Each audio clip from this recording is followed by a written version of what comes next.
to Create Your Own Economy with Bunmi Ajibade, the podcast that empowers corporate professionals ready to break free and transition into entrepreneurship with confidence and clarity, as well as business owners looking to grow and scale their businesses.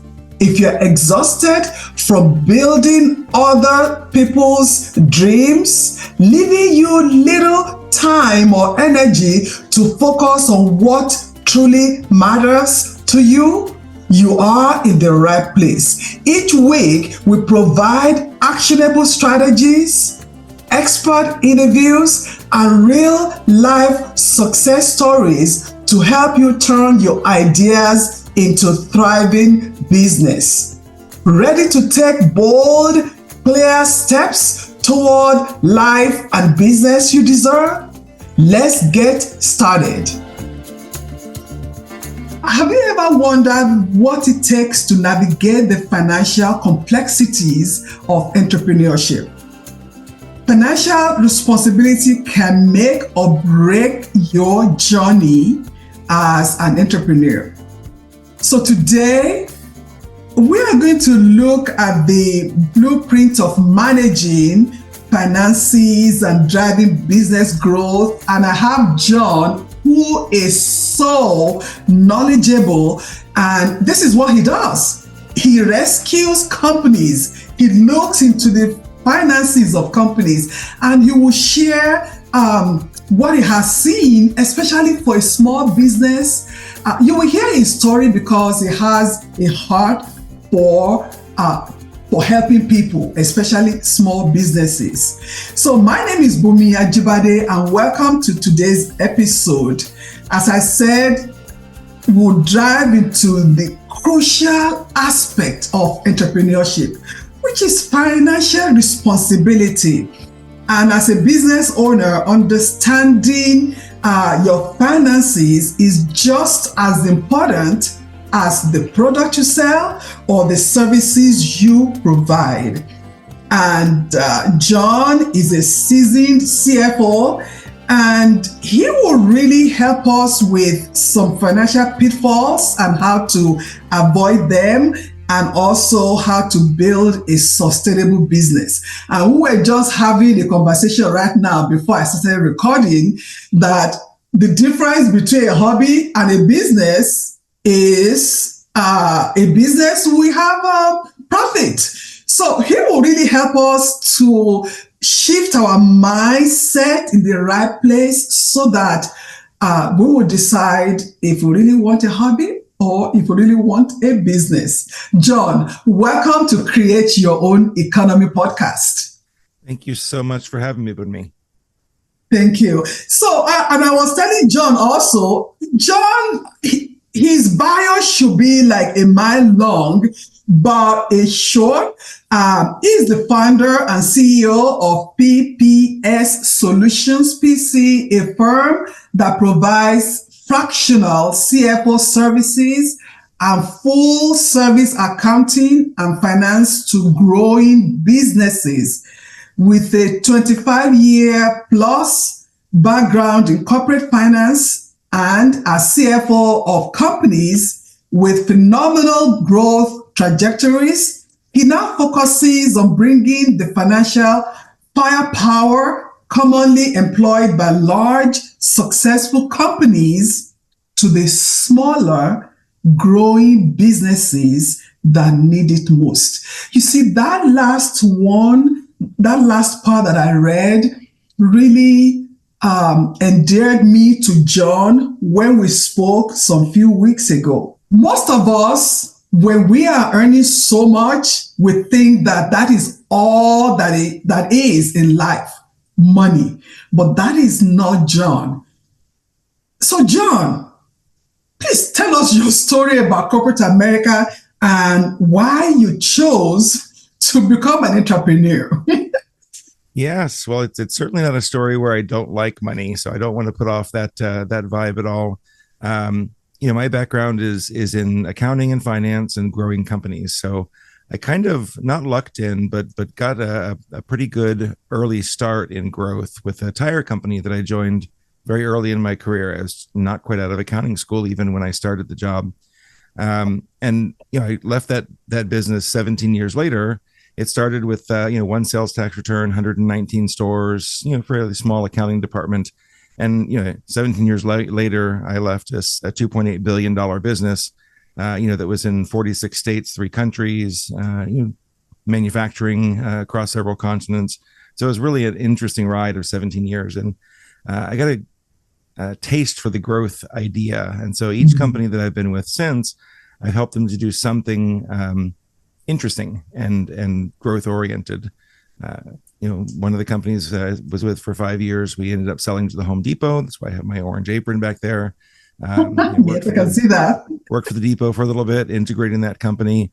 And then, started working for some smaller companies, even just as CFO, working on operations and streamlining, making sure profitability and profit specifically are evident in the business and growing in the business. Business health is key. So I always thought that I would just go and make a series of companies bigger, make $500 million companies into $1 billion companies, until early in COVID, I was out of the company that I had taken public in 2018, and ended up consulting with a smaller company, and just had this light bulb moment where I said, these businesses that don't have finance make all kinds of decisions without the information that a large business would. So my mission shifted in that moment really to creating the ability for small business to access those resources through fractional CFO. And so I started the business with myself, and I was the fractional CFO. And now I employ other CFOs, and really trying to match industry experience, personal temperament, all the different things that make a CFO successful with businesses that they can help grow. And it's been very fulfilling. It's, again, it is not that I don't want the second vacation home again. I just like helping business. And I think that in that equation, the businesses thrive and my business gets to thrive as well. Yes. Thank you. You use that word, fulfilling. And, that is one of the things that I always say. This life is so short that we need to involve ourselves with things that will fulfill us, things that will fill our soul. And I'm happy that you got that light bulb moment to really help small businesses, because the big businesses, they have money to hire, the best of the people, but the small businesses, they have good product, good services, they have good heart, but at times they don't know how to do what they're supposed to do, So what are some of the financial responsibilities that an entrepreneur or a small business should prioritize when they're starting a business? Well, they do have to come into the finance world. So, most businesses, unless you have some volume and some good profit already, it's hard to afford a CFO. If you're starting a business where you have a pretty good capitalization, where somebody's given you some equity or some loan money to start that business, I would think that a CFO should go in pretty quickly, because you have that responsibility to the people that gave you the money to make sure that your accounting and your finances are in super shape. But for the vast majority of your audience, I would guess that they're going to bootstrap it, and that they're going to be pretty light on cash and tight on cash for their first part of their journey. So I think that's the group that I would say, when you can afford a CFO, do it. But until then, you have to understand finance a little bit. You have to do a budget, whether that's on a napkin or a spreadsheet, whether it's in some type of program or something else. You have to write down your intentions of what you want to do with the business, so that you can clearly see what you expect the profitability to be at the end. What the cash flow forecast looks like. If you do all the things in your budget, do you still have cash in the bank? Otherwise, you have different problems. And then to make sure that your accounting is super good. You make sure that you're actually looking at your numbers every month. Not just waiting for the tax return at year end. Put your close your books every month and make sure that your bank accounts balance. All of those things that, that you could have extra help to do. If you don't have the money, you still have to do them. The discipline of making a budget and then looking at your financials every month is the biggest key to financial success in your business. Wow. Yeah. And I understand, somebody who is new, most of the time, even for them to afford even a coach, they also don't have that. But then when you look at somebody coming from the corporate world, just like you were, in the corporate world, and, maybe they're high up in their career, but they are not in the financial part of the business, and they don't want to transition into business. They have that mindset that, I was the CEO of whatever. I was because of their title. But the thing is, they still need a CFO if they have the money to hire one, or CPA, or, they still need to understand their numbers. Very, very important. Whether your business is 2 days old or your business is whatever, you need to understand your numbers. So what have you seen as you're working with businesses? Because I have some clients that are not really new clients. They're not new in business. They're like in the mid section like that. So what are some common financial mistakes that businesses make, and how can they avoid them when it comes to finances? Yeah, of course. So the nice thing about people coming out of corporate America, in that space where, okay, I was a CFO or CEO of a company that did something interesting and had a budget, they probably had a CFO. So at least they have experience to know what that is, and probably interacted with that person, at a financial level. So a good CEO, of course, knows enough finances to be dangerous, and, can make some damage themselves. So they're going to understand that function and what it is. It's less of a training than somebody that's operations, or, in the more in the middle of that business, trying to open a business of their own. The way that I would look at that, the CEO represents all the functions. So they have to understand marketing, finance, all that. They're used to having a CFO, but they can wear that hat a little bit. So, when they can afford a CFO, it's nice to bring one in, but they still, can use that, their finance hat to help run the business when they don't have a CFO, or when they can't afford a CFO. Yeah. I would say the biggest thing here is the shift of mindset of being your own CFO. So when I am the CFO of a company, whether it's fractional or not, I bring the finance perspective. When I think about something, I think, how much does that cost? How does it impact the financials? What's it do to our budget? How many of them do I have to sell to hit the budget? It's always thinking about any business decision with the numbers behind that. So it's really just a mind shift in the CEO's thought process. If you don't have a CFO, you have to think that. When you're going to buy something, how much does it cost? How much money do I have in the bank? Can I afford it? Can my budget afford it? Did I budget for it? Those are just the decisions that one makes when you're thinking about the finances. If you are an artistic person, if you're coming out of maybe marketing or art, or, some type of sales, sales budgets are the greatest. They're rosy every day, and they're always going to be 100% attainable. You have to force that finance hat on and say, can you really attain that? What should we discount a little bit? Be the skeptic, be the CFO of your own company. Think about the CFOs you worked with in the past and how grumbly and growly they are, and put that hat on and check yourself in the finance. Of course, I always recommend hiring a CFO as soon as you can, whether it's fractional or when you're ready for a full timer. But if you cannot, wear the finance hat and pretend to be the CFO.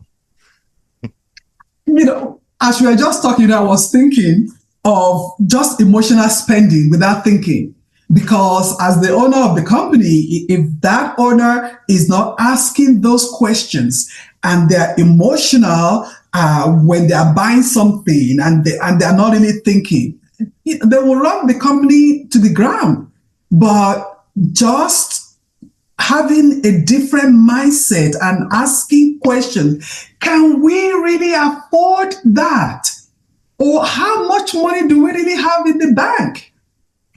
Can the money in the bank pay the salary for the next 3 months? The sales we are bringing in, and there's so many questions that you need to ask. If you don't have a CFO, you need to, what John is saying, you need to put on that hat of the CFO. And look, even if you cannot afford a full CFO, we talk about functional CFO. Can you say something about that? Sure.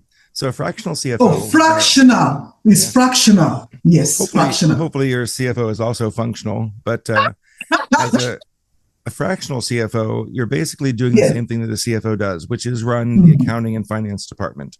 But you're doing it on a smaller basis. So, whereas a CPA or an accountant, if you're just on the accounting side of that transaction, you're thinking about usually the books, making sure that the debits and credits get in there correctly. It's very accountant-y, and maybe closing the books and presenting the financial reports. The other side of that is financial planning and analysis. So that involves creating a budget or a cash flow forecast. What's going to, accounting is what happened yesterday, and finance and financial planning and analysis are what's going to happen tomorrow. So, we really want to say, what are sales tomorrow? What's the expense level tomorrow? What is it 13 weeks from now? And what does the bank balance look like in 13 weeks? That's a good, accurate forecast in the future. Next 13 weeks, what do our finances look like? If you have, if you get through that exercise and write down all the things, put them into a spreadsheet, and you get to the end of that 13 weeks and your bank balance has gone down, you should make changes to your plan to make sure that it doesn't. Especially if it's going negative, you might have to look for liquidity or, alter your plan to make sure that you don't spend that money. So the forward process of that is really important. It doesn't discount the idea that the accounting has to still be done correctly, because you have to have good numbers, behind you in order to look at what's ahead of you. If you forecast something based on a bad input, you're going to get a bad output, and that's even worse. But the CFO really does those two things. So accounting, financial planning and analysis. And what a fractional CFO does that for individual companies. So whereas the regular CFO walks into an office every day and runs one company at a time, a fractional CFO might sit at a desk like this one and service a bunch of different companies. And sometimes that could look like just a monthly meeting or some review of the numbers and pretty high level strategy. Sometimes it could look like attending weekly staff meetings, getting involved in all kinds of decisions. But the idea is that you want to they want them to help you make decisions better with financial information, with the strategy, help the business run correctly from a financial perspective. Yeah. Thank you. I think, if you cannot afford to hire a CFO, then looking for a fractional CFO is the way to go. And, I say this all the time. If this is who you are, if you love the business that you do, if your books are good, you can still hire a fractional CFO to help you. And they will help you with the, budgeting and stuff like that, give you ideas, of what you need to do. And if you're not spending that money to hire them, you will still spend the money anyway, because the company will fold up. I mean, that's just the truth. So there's an interesting thing there about me. It's Mhm. we always think in value, right? So we charge a fee every month. We do a subscription model. So, for a Mhm. subscription price, you get Mhm. access to your CFO, and we don't overload the CFOs so they can't service the businesses that they service. But it's a flat fee. So it's an expense, right? We Yes. collect money every month. Mhm.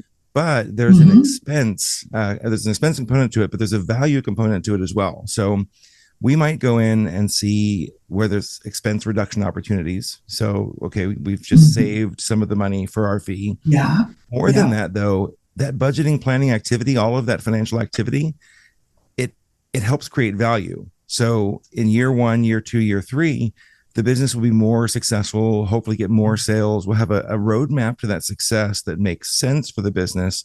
And so, we one time I was able to walk into a business and save $120,000 on the first day. They were Wow.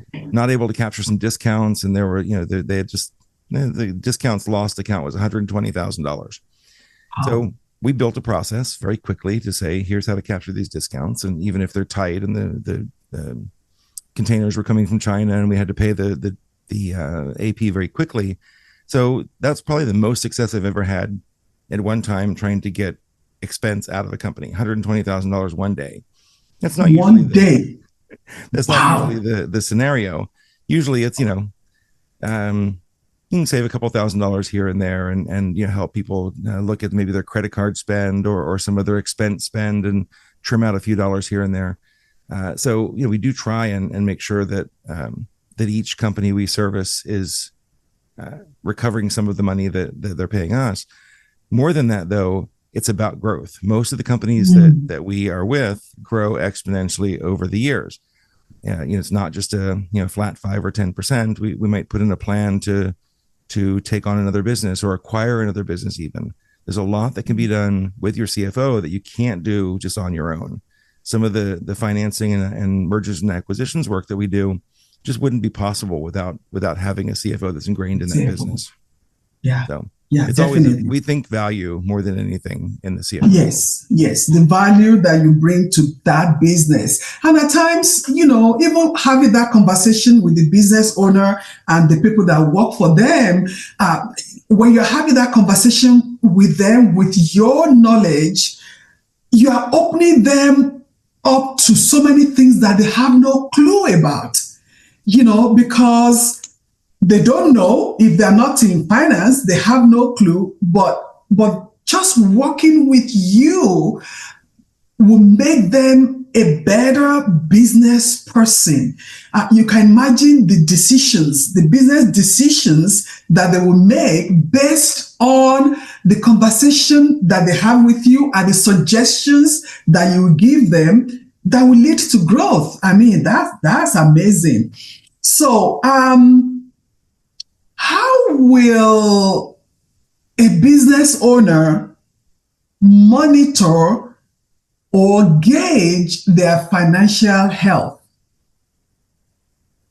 Well, every business is going to have a different lever on financial health and a different definition of what financial health is. Most of those will gather around some profitability metric. So it is not bad to look at the bottom of your income statement at a number called net income, and Mhm. that is the ultimate decider. As long as your accounting is good, again, garbage in, garbage out. As long as you have good accounting, that number should tell you most of what you need to know about your business. Did I make money or did I not? And in your intro and our conversation before, I do like that. If you have a plus number at the bottom, you have a business. If you have a minus number at the bottom, you have a hobby. No Uh, business. It's a hobby, so, an and it, expensive hobby. and that's not to say that some minuses are, especially if they're expected, it could be okay, right? It's not to say that every minus is a reason for fear, but you have to learn and expect your minuses and be prepared for them. So that a minus at the bottom of that income statement doesn't surprise you, and ultimately, take the capital that you need out of that business, and you can't operate it anymore. You become illiquid. Um, Mm. that's the ultimate number, or the number at the bottom. There are a few on the way there that are pretty important as well. So if you're selling an item, your cost of goods for that, your net margin on each item that you sell is a pretty crucial thing to look at. So digging into the income statement, you absolutely want to look at your net margin and the expense categories, just understanding how your business goes. On your balance sheet, and especially forward looking, you need to look at your cash balances. So when you do your budget, you'll have your budget and you'll layer that in and say, okay, that net income goes into the cash account every month. You might have to take a distribution, of course, or something else to live. But you need to forecast your cash balance in the future and really make sure that stays at a healthy level. When you don't have cash or the ability to get cash, your business ends. So that to me is one of the most crucial features in looking at your plan. Will you have cash tomorrow?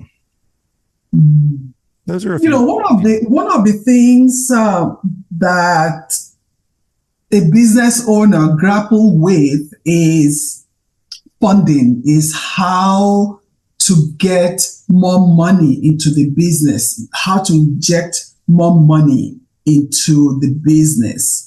So, because at times there are some groups I belong to on Facebook, and then you see they're talking about, how can I get some funding? Where can I go to get some funding? How do you. So what are some factors that they need to consider before seeking funding? And where should they really go for real funding? Because I think there's some things they sound like scam. Yes, there are a lot of scams out there. So be very careful with both getting funding and with where to put your money as well. So make sure that you don't invest in things that that are scam related as well. On the funding side, there's every possible way to get money out there. Most of it has to do with the health of your business or the health of your personal finances. So keeping a good credit rating for you and your business are really key in that. And there's a variety of ways to get money out of the assets in your business, but there's also a cost associated with each one of those. So traditionally, your lowest interest rates, your lowest interest payments, your lowest cost debt is the hardest to get. Once you get it, it's pretty good. So if you need to buy a business, there are term loans and maybe even SBA loans for that. We've done partner buyouts with SBA loans as well. So getting that type of SBA loan for all of your business needs would be great. You can buy a business with it. You can keep it in the bank. You're going to pay interest on it, but it's going to be lower than other things. And at the opposite end of that spectrum, there are things like factoring for your accounts receivable. Super high interest, and somebody's going to literally take your receivable, but you get a portion of that right now to keep in the bank. Merchant cash advance loans that are kind of, paycheck to paycheck. It's the way businesses live paycheck to paycheck. So there's super high interest to stuff as well. The magic of that is they're all available, and there's no wrong way to finance, but you always want to be towards the side that's lower cost and more secure, from a bank or from someplace that's very secure in the lending, and stay, if you can, away from the side that is, I would call it more predatory in that MCA factoring world. Look at the cost of everything, of any option that you have, and just make sure that it's the lowest you can get, right? Don't take the MCA loan if you can get an asset-based loan from your bank. And speaking of banks and funding institutions, there's all kinds of ways that they have to get money. If you have heavy inventory and heavy accounts receivable in your business, for example, you might look at an asset-based idea where as you have additional inventory and additional AR, you can actually advance more of that line to yourself to take up that cash need. There's always, so that we're talked about debt equity and kind of cost equity, or debt and cost. There's also equity as well. So you could take on partners. There's all kinds of ways to get money, and your fractional CFO, of course. Shameless plug for fractional CFO is your fractional CFO can help you decide what type of money is the best. Yes, definitely. That's what I was going to say, because at times you have all these options, but you might not know which option is right for you. You can get your fractional CFO to really help you sort through. My sister also, she has her business, and I think she gets a loan to pay her workers before she gets paid. I don't know what it's called. She does that, and I think the interest is high also. But once government pays, then, or insurance, she's in the medical field. So once insurance pays, then she will pay whoever advanced her the money to pay for the people that work for her. So whichever one works for you. And what John said is that you want to look at the one that has the lowest interest rate. And maybe you didn't hear what John said. John said the health of your business, and also, which is your credit score, your personal credit score is very important, because that is what will determine, the interest rate that you'll be given, or for qualifying for some better rates when you are thinking of funding your business. Financial education for anyone starting a business. Let me tell you this. I teach personality. I teach DISC, how to relate with each other, with people. And I always tell myself, if I know somebody who wants, two people that want to get married, and I need to give them a gift, I will give them the gift of DISC, so that the two of them will know what makes you tick, what makes you angry, so that they will understand each other. Okay. Now, for a business person, to me, I think financial literacy, even for anybody, but especially somebody going into business. So how important is that? Or am I just making it up? And what advice would you give somebody who wants to start a business?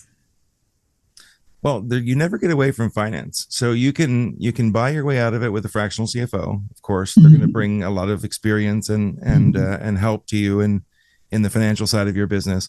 But you have to understand a little bit of finance, even to work with your CFO. So educating yourself on finance, I wouldn't go and get an accounting textbook. You're going to fall asleep. But listening to educational podcasts, as your audience obviously would, learning about financial concepts, being able to read a profit and loss statement and a balance sheet are key. Making a budget. The more you do, the more you learn. The more you do, you're going to understand those things better. So I think financial education can start wherever you are. If you have absolutely no idea what those things are, then talk to your CPA, or even go take an introductory finance class. Listen to finance podcasts. Maybe take an online course with one of the online universities, or a certificate course or something. Get a little bit of financial knowledge. Yes. I meet a lot of entrepreneurs, though, that think they have to do it all themselves. And that's just not true, right? When you can afford the CFO, you want to. Yeah.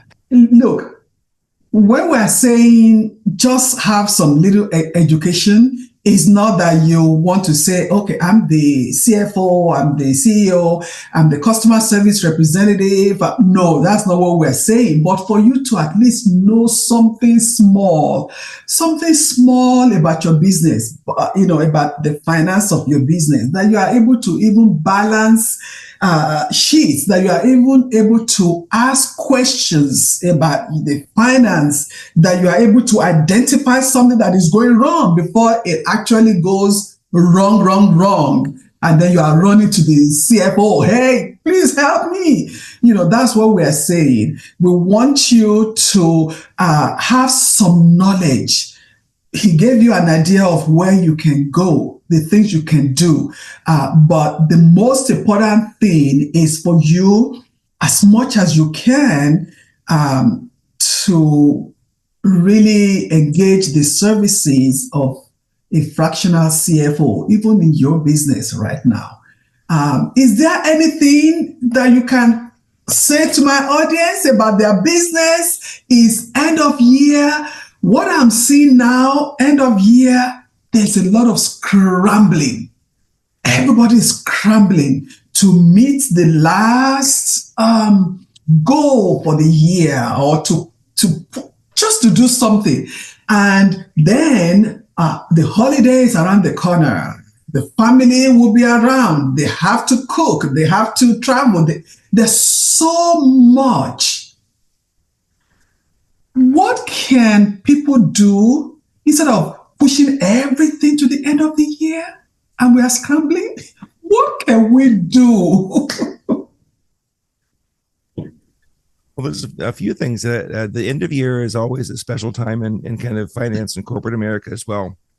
So what we're working on right now is actually not just wrapping up the current year, but planning for the next year. So each year, and hopefully, most people are on a calendar year because it makes it natural and ordinary. You kind of know what you're gonna have this year, and if you don't know your financials for this year, at this time, you should get them caught up and make sure that right. It's time to figure out what your year is going to look like. Maybe make some estimated tax payments if you have taxes or something else. You have to, get your year in order. But each year being a contained unit is a perfect opportunity to look at the next year. So right now is the time for a budget and our cash flow forecast, something that says, what am I going to do in 2025? How will my business operate? How will it change from this year to next year? And just even writing those assumptions down and understanding what you expect of your business is kind of a magic exercise. So I would say this, those are the things you need to be wrapping up your current year and really conscious and aware of what your numbers are. And then, make some plans for next year. It's a little different than resolutions, right? Resolutions we make and we're going to say we're going to lose weight and take, get knowledge and do all the things that we don't actually do after the 15th of January. Oh. A budget you actually take with you through the year, and every single month you get it out and you look at how you were supposed to do and you look at how you did and you make some changes. If you did better than your budget, you figure out why and you do more of that. You did worse than your budget, you figure out why and correct. Wow. Thank you, John. I really appreciate you. Thank you for taking time to encourage my audience. I know you are a big man, and you talk to big businesses, but at the same time you have a heart to support small businesses. You want them to succeed because that is the thing, and I really appreciate you. So anything as we round up, because we're done? Anything? No, I really appreciate the time and being able to educate your audience. It makes me very excited to do what I do every day, and it makes a big difference, I think, in the businesses that we touch, and it makes me super excited. That being said, I'd ask your audience to reach out if they do have any questions. Yes. We're always happy to help, even if we're not the solution. Happy to help connect other resources, figure things out, and help them to get on their entrepreneurial journey. So. My contact is on our website, ppsfinance.com, and hopefully you'll have that in your show notes. But, I get emails all over the board every day, all kinds of different questions. And, it helps me to both get business, because that's the purpose of running my own business. But it also helps me to understand what's going on in the economy, in the business world, and it helps me to connect them to the resources that can help them with their finances. Thank you so much. We have John's information. Look, reach out. Business can be lonely at times, and I tell you, you don't have all the solutions. I can tell you, you do not have all the solutions. That is why we do what we do. That is why I do what I do, that I bring experts here and they don't charge me. And they just come to share their knowledge, to share everything with you because you don't know everything. And please reach out to John, email him. I will have all this information. So please email him, ask questions. It's not all about money. He will direct you to where you can go to get answers. But email him, reach out, and let's see how we can support you. Look, the journey is a continuous journey unless you want to quit. But you know what? I believe in you that you are not going to quit. You are going to find ways to really continue on your entrepreneurial journey. And end of year, I hope we will put this out before the end of the year. I love what John said at the end. Just look at next year. Begin your budget. Write it down. What are you going to do differently? How will things change? What will you expect in the new year? And your budget is not like, your one-time thing that you say, I want to lose weight. But your budget is what you carry throughout the year. So, I really thank you, John. Thank you for your time. And thank you also for listening. And we'll see you in the next episode. Thank you for tuning in to Create Your Own Economy with Bunmi Ajibade. I hope this episode gave you the clarity and inspiration to take the next step in your entrepreneurial journey.